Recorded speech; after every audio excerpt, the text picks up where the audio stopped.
Olá pessoal, eu sou o professor Proton, o seu professor virtual de Química, e hoje iremos estudar mudanças de estado físico. Você já se perguntou por que a água ferve? Ou por que a água do mar é líquida? Ou por que a água pode se transformar em gelo? A resposta para essas perguntas está relacionada ao que chamamos de estados de agregação da matéria. No entanto, para que possamos entender esses estados, vamos relembrar alguns conceitos. O primeiro conceito é que a química é a ciência que estuda a matéria, suas transformações e a energia envolvida nessas transformações. Sendo assim, podemos definir matéria como tudo aquilo que tem massa e ocupa um lugar no espaço, como por exemplo uma mesa, uma cadeira, um celular, um computador, a luz solar. Opa, luz solar? Mas a luz solar não tem massa. Muito bem, você está correto. A luz solar não é matéria. E tudo que não é matéria é energia. A partir de agora, iremos considerar a matéria como substância. E essa substância é composta por moléculas, e essas moléculas são compostas por átomos.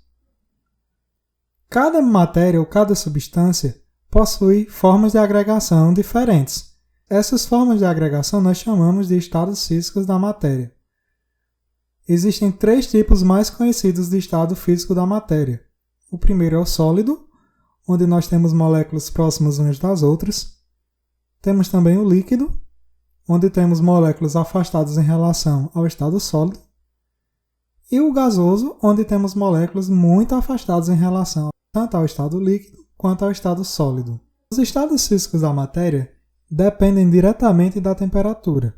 Para que nós possamos ter uma ideia, nós podemos dizer de forma grosseira que o estado sólido tem menos temperatura que o líquido e que o líquido tem menos temperatura que o gasoso. Porém, a forma mais correta de falarmos é com relação à energia. Então, podemos dizer que o sólido tem menos energia que o líquido e que o líquido tem menos energia que o gasoso. A partir dessas definições, nós podemos chegar às mudanças de estado físico, que nada mais são do que uma transição de um estado físico para o outro, acompanhada do aumento ou da diminuição da temperatura. Vamos entender essas mudanças de estado físico? Bom, considerando os estados físicos que já falei anteriormente, o sólido, o líquido e o gasoso. Se eu aumento a temperatura, eu vou sair do sólido para o líquido ou do líquido para o gasoso. Da mesma forma, se eu diminuo essa temperatura, eu vou sair do gasoso para o líquido e do líquido para o sólido. Para que nós possamos trabalhar de maneira mais simples, vamos falar de aquecimento, quando eu quiser me referir ao aumento da temperatura, e resfriamento, para nos referirmos à diminuição da temperatura. Então imagine a água na forma sólida, a água na forma de gelo. Se você aquece ela, ela vai sair do estado sólido para o estado líquido. Essa mudança nós chamamos de fusão. Agora, se você tem a água líquida e coloca ela no fogão, por exemplo, para esquentar, ela vai sair do líquido para o gasoso. Essa mudança nós chamamos de vaporização. A vaporização merece uma atenção especial, pois ela é dividida em 3 tipos. O primeiro tipo é chamado evaporação. A evaporação é uma mudança do líquido para o gasoso de forma lenta. Quando você coloca, por exemplo, uma roupa para secar no varal. Depois de um certo tempo, você vai verificar, se estiver fazendo sol, ela vai estar seca. Ocorreu ali uma evaporação. Nós temos também a ebulição, que em comparação com a evaporação, ocorre de forma mais rápida. Na ebulição, eu forneço energia, por exemplo, de um fogão ou de qualquer coisa que eu possa fornecer essa energia para não depender da energia ambiente ou da energia solar, por exemplo. Então, a ebulição ocorre mais rapidamente que a evaporação e uma característica da ebulição é a formação de bolhas. O terceiro tipo de vaporização é a calefação. Na calefação, nós temos uma superfície onde está em maior temperatura do que a temperatura que a água precisa para mudar de um estado físico para o outro. Então, quando você adiciona água, por exemplo, no fundo de uma panela quente, pouca água, ela vai mudar quase que instantaneamente do líquido para o gasoso. Agora vamos considerar o resfriamento. Se você resfriar a água, ela vai mudar do estado gasoso para o estado líquido. Essa mudança nós chamamos de liquefação ou condensação. Um exemplo bem claro dessa mudança é quando você tem dias chuvosos. Você pode observar em espelhos, em vidros, a formação de gotículas de água. O que aconteceu ali? Como a temperatura cai em dias de chuva, a água que estava na forma de vapor na atmosfera, ela condensou, ou seja, ela mudou do gasoso para o líquido e ficou naquela superfície. Por isso que você consegue observar gotículas de água. Agora, se você pega o estado líquido e continua resfriando, você vai também mudar do líquido para o sólido. Essa mudança nós chamamos solidificação. O exemplo bem claro é quando você coloca a água no congelador e vai verificar, depois de um certo tempo, e ela se transformou em pedra de gelo. Ali é o estado sólido da água. Além dessas mudanças que passam pelo estado líquido, nós temos também uma mudança direta do sólido para o gasoso ou uma mudança direta do gasoso para o sólido. Em ambos os casos, nós damos o nome de sublimação. Todas as transformações de estado físico, todas as mudanças de estado físico que ocorrerem com aquecimento, ou seja, que precisam de energia, nós chamamos de processos endotérmicos. E todas as mudanças que acontecem a partir de um resfriamento, de uma diminuição da temperatura ou da energia, nós chamamos de processos exotérmicos. Imagine a água. A água, ela muda do estado sólido para o estado líquido a 0 graus Celsius, ou seja, ela sofre fusão a uma temperatura de 0 graus Celsius.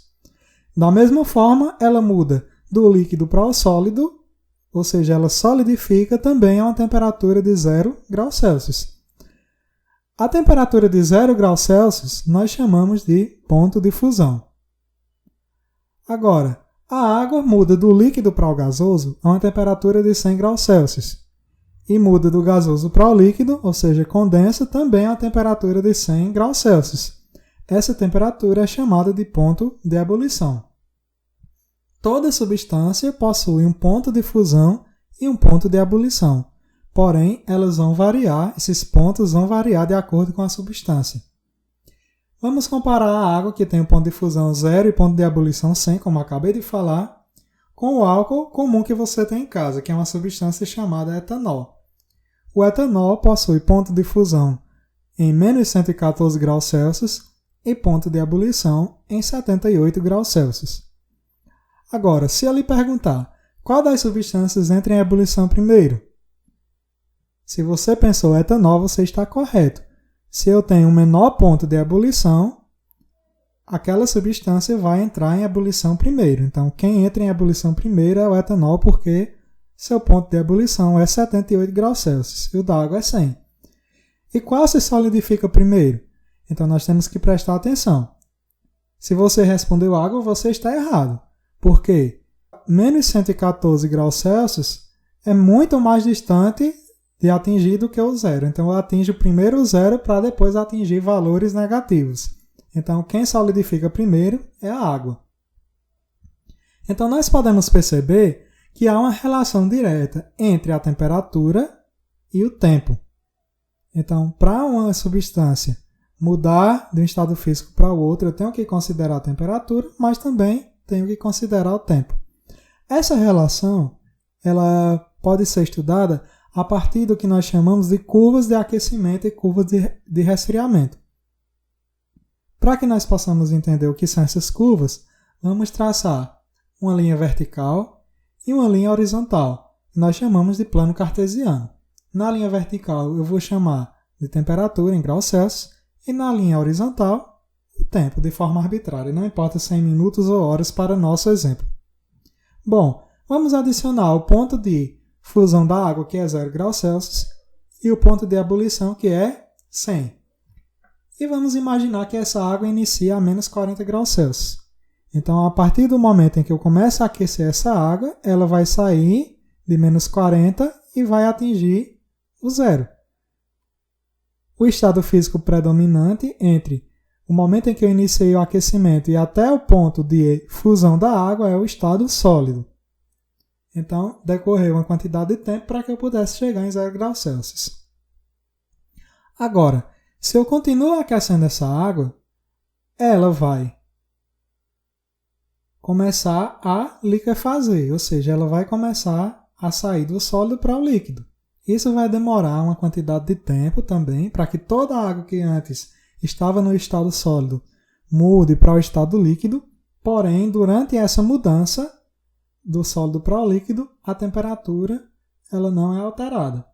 Quando toda aquela água que era sólida se transformar em água líquida, agora nós iremos também aumentar novamente a temperatura, até que eu atinja o ponto de ebulição.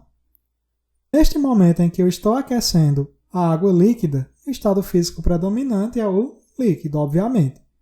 Agora, quando eu atingo o ponto de ebulição, a água que está no estado líquido começa a se transformar em gás. Então, eu vou ter novamente dois estados físicos, a água líquida se transformando em gás. Novamente, a temperatura não vai ser alterada. Quando toda a água líquida se transformar em gás, aquele vapor de gás, aquele vapor de água, vai continuar aumentando a temperatura. Como eu estou falando de um aquecimento da água, eu vou chamar curva de aquecimento. De forma análoga, nós temos a curva de resfriamento. A única diferença é que, ao invés de começar aquecendo, eu vou começar resfriando. Então, eu tinha antes o estado gasoso, a temperatura de 120. Chegou em 100. Todo o gás começa a se transformar em líquido.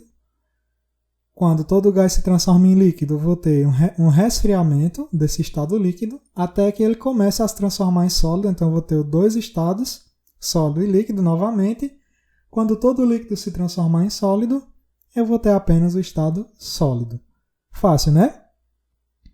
Bom, a água, então, ela aparece em três estados físicos, como já foi falado anteriormente. Nas geleiras do nosso planeta, o estado físico predominante é o sólido. Isso significa que a temperatura é menor que 0 graus Celsius. Agora, nos oceanos, a água se encontra de forma líquida. Isso significa que a temperatura é maior que o ponto de fusão e menor que o ponto de ebulição. Geralmente, a temperatura ambiente do nosso planeta é 25 graus Celsius. Por isso, a água está na forma líquida. E se você ferve uma água, você aquece essa água até ela ultrapassar o ponto de ebulição, o estado predominante vai ser o estado gasoso. Vamos considerar algumas substâncias e seus estados físicos relacionados com seus pontos de fusão e ebulição. A água nós já discutimos. O estado sólido ele é menor que 0 graus Celsius. Entre 0 e 100 nós temos o líquido e a partir de 100 nós temos o gasoso. O etanol, que é o álcool comum também, nós já estudamos. Eu mostrei na comparação anteriormente. Em uma temperatura menor que menos 114 graus Celsius, o estado predominante é o sólido. Entre menos 114 e 78 nós temos o líquido. E a partir de 78 nós temos o gasoso. Cada substância vai possuir um ponto de fusão e ebulição diferente. Da mesma forma, vai possuir diferentes curvas de aquecimento e curvas de resfriamento. Mas a maneira de construir é exatamente a mesma da água. A diferença é somente os pontos de fusão e ebulição. Vamos considerar agora o etanol, por exemplo. Então, nós temos uma curva de aquecimento muito semelhante à da água e uma curva de resfriamento muito semelhante à da água.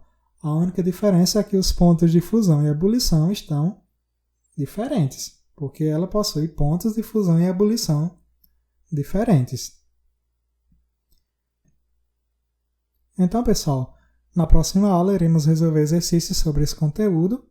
Qualquer dúvida, deixem aí nos comentários. Se inscreva no canal, deixe o like, compartilhe e ajude a divulgar nosso trabalho. Até a próxima aula e bons estudos!